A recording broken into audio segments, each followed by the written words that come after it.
Assalamu alaikum, Hashim. Congratulations on your nomination for the ANN7 South African of the Year. Let's start right from the beginning. Where did it all start?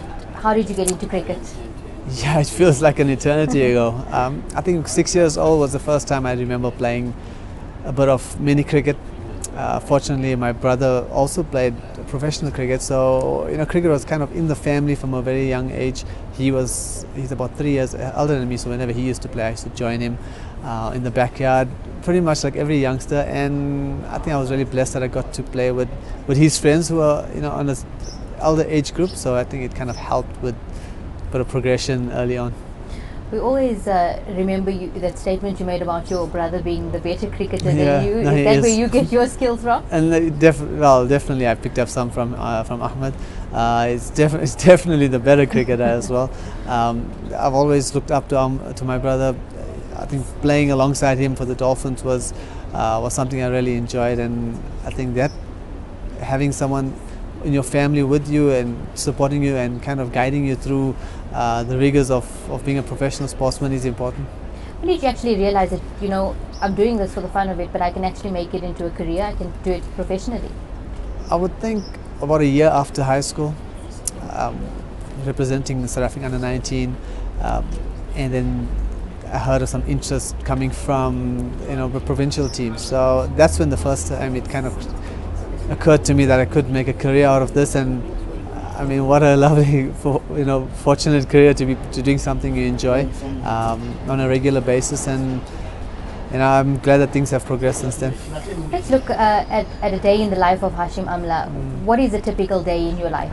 Well, at the moment, a typical day is on tour because we don't spend much time at home.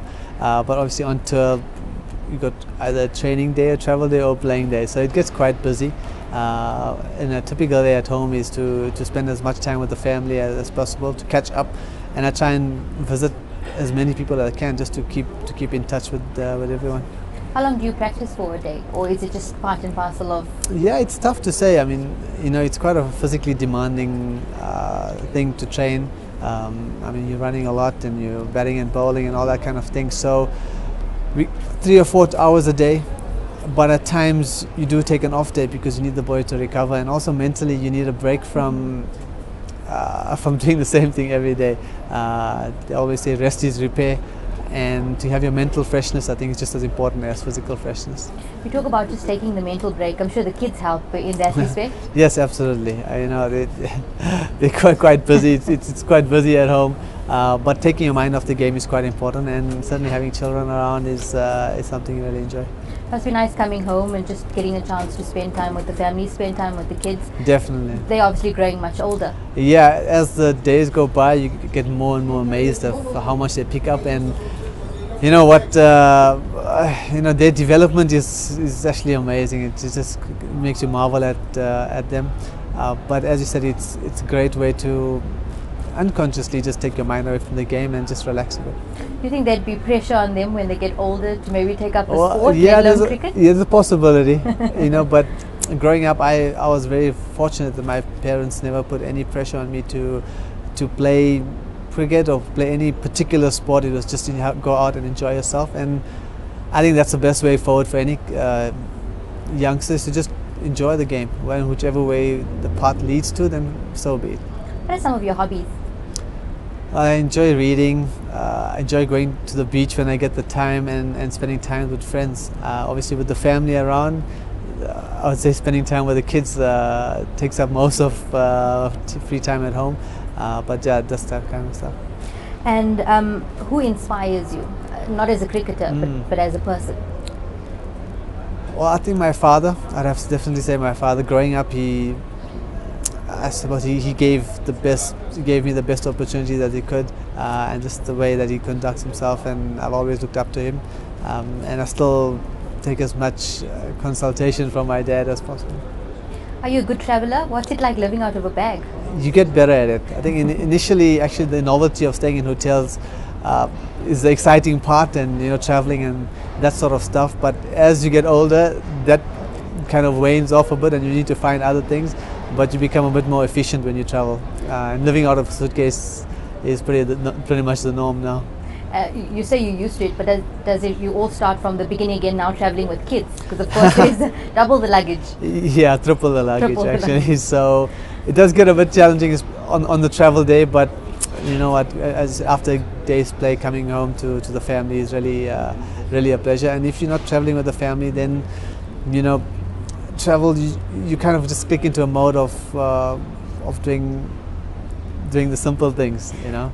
Do you look forward to a specific meal when you come home? I'm not very fussy with food, so. Or do you have a favorite food? No, I enjoy a pizza. So, but I'm not too fussy. Whenever I come home, it's whatever's on the table. I just grateful for. And any food that you like when you're overseas? Anything that when you go to that country, you know you Yeah. have to have it. Well, I enjoy a bit of Turkish and Mediterranean food. So wherever I go in the world, if there's a nice restaurant, then myself and some of the boys who also share some of the same taste buds like me, then we go there. Spirituality is obviously quite a big part of your life, as you think any Muslim person would be. Is it quite difficult to juggle the two when on tour? Not at all. You know, Islam is a way of life, and wherever you are in the world, it doesn't make a difference. You just practice as best as you can, and you carry on.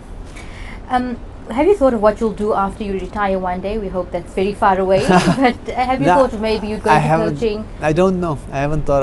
I've tried over the last few years to not plan too much and not look too far ahead. So I haven't even thought about what I'll be doing after cricket. I hope something comes up and we'll cross the bridge when we get there. What has been your highlight in life so far? I'm sure it's very difficult to choose between such a successful cricket career and having such amazing kids. Yeah, listen, family life and cricket, you know, it's all merged, you know. I mean, there is a separation between the two, but at the same token, it's, you know, you just deal with one and the other simultaneously. So the highlights will be obviously the children and having a wonderful family and my parents. And on the cricket field, you have, you know, certain joys as well. So being a part of a winning team is probably, from a career perspective, a really nice thing.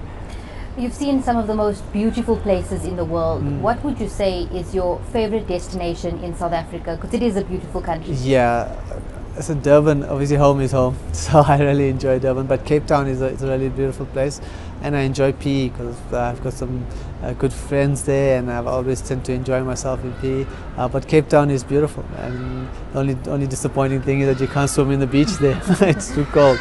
So, you know, we're very blessed that we stay in such a lovely country. Of course, you've been nominated for the South African of the Year awards. Why do you think you are proudly South African? Oh man, I think there's so many reasons. For me, I think a highlight for any South African would be the ability to empathize with people around the world in the difficulties they go through, and to also be optimistic about the future. Because I mean, from what the country was and what it is now, and what people hope that South Africa would be. So you can empathize with people who are going through difficulty, and at the same time you can be positive about situations that are the same place that are going through difficulty. How do you feel about your nomination? Of course, you've been an ambassador for South Africa for a very long time. What would you like to say to your fans about your nomination and voting for you? Yeah, listen, I'm really grateful. The fans are why we play the game, and obviously their support and love is like the fuel for us. So I'm really thankful for them and this nomination, and you know, obviously all the other nominees. It's just an honor to be amongst them. And you know, thanks guys, and hopefully we can keep making you happy. What is your fondest memory? Wow, fondest memory. Well, I would say, you know, every day I spend at home with the family. For me, that's the fondest memory that I enjoy. And your proudest moment? Proudest moment, I think. Proudest moment. Yeah, that's a tough one. The happiest moment, I would say, would be. There's a few. Obviously, being a father is one of them. Being a husband is the other, and being a son. So. It's to try and make sure every day is a happy moment, and to not see that, oh, those will be happy moments. I firmly believe that the happiest moments are still to come, and to always try and embrace that. Is your triple century obviously part of one of those? Well, from a cricketing perspective, yeah, it was a lovely moment. Fortunately, we won the game, which makes it a lot sweeter. but on the cricket field you're going to have ups and downs, and when you do have those successful moments, you enjoy them, but I don't think to dwell on them too long is healthy, really. If you weren't a cricketer, what would you be? I've always felt I'd be a surfer. Coming from Durban, I spent a lot of time in my youth on the bodyboard, so I would have probably been on the beach, but actually in reality I might have gone to some studies, and then still have been a surfer after that. Just very quickly, you speak a lot about your family. Is being a South African, being a good family man? Certainly. I mean, wow, I think South Africa means you, as I said, you should be more aware of the different intricacies in the country. Being a family man is one of them. Being supportive is the other. So it's hard to say it's only the South African man. I think it's part of it. Thank you very much. I'm Hashim Amla and I'm proudly South African.